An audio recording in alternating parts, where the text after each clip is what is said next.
Hi, this is a lesson on being able to factorize quadratics.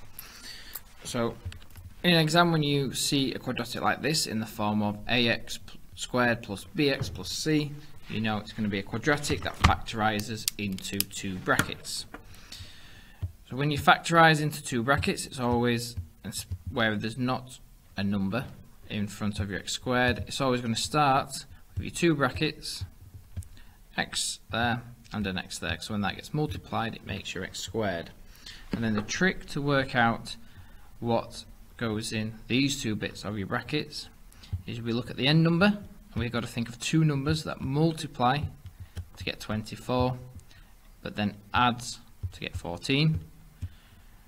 So again, you can have a look, think of, you always start with the multiplier to get 24. So if you think like 6 times 4 is 24, but 6 add 4 isn't 14, so that doesn't work. But then 12 times 2 is 24, and 12 add 2 is 14.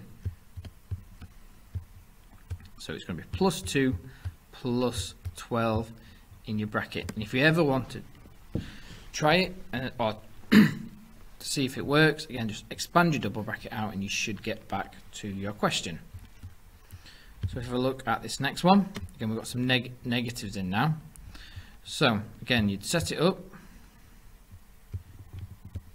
with your two brackets. Remember, because there's no number there, you know it's just going to be an x and an x, because x times x is your x squared. And then another useful little trick, if this bit here is a minus, remember you've got two numbers you times to get a minus. One has to be a positive, one is going to have to be a negative. So again, we're going to use the same rules. Times to get minus 12, but then adds to get minus 4. So two numbers times to get minus 12. So again, got to think of your numbers 6 and 2, 4 and 3. But I think if we look at 6 and 2, 6 times 2 is 12. But then I need to get to a negative 4. Well, if it's a negative 6, minus 6 plus 2 is minus 4. So I've got a plus 2 minus 6. Right, this next example, so again, I've got two brackets,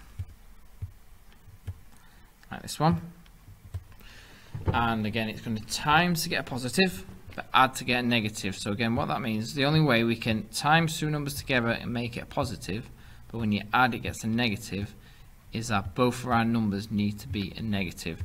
Just remember, negative times a negative makes a positive. So again, think of your two numbers times to get 12. Again, think like 4 and 3, but minus 4 minus 3 is minus 7, so that can't work. So again, on this one, it'll be 6 and 2. 6 times 2 is 12, but minus 6 times minus 2 is 12, and minus 6 minus 2 is your minus 8. So you know that you factorize it correctly. There is some special ones, as you can see here. So these here might not look like they're in the form of ax squared plus bx plus c, but if your b was 0, this here makes the quadratic of x squared minus, we call it y squared, that being your number, that is also a quadratic.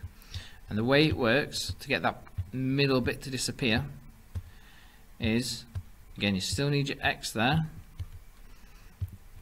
and your x there.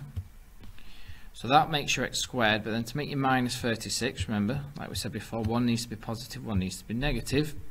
And because this here is a square number, if you square root it to get 6, that there, is it fully factorized?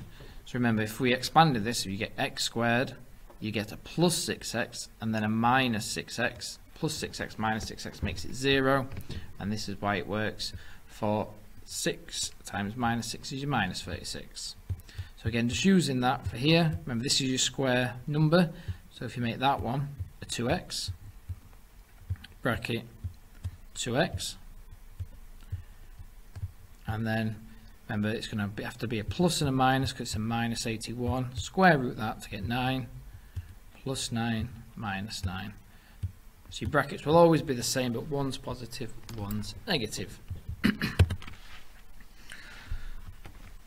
Right then, if you have a go again, bit of paper, have a go at these questions. Again, this section here is all positive. Again, medium is a bit of a mix between the positive and negatives, and this last section here is the special ones we've just talked about. So pause your video here and have a go as many questions here as you can. Right then, hopefully you've had a good go at those ones. Here are your answers. Mark those, and hopefully this has been it. You've learned how to factorize quadratics.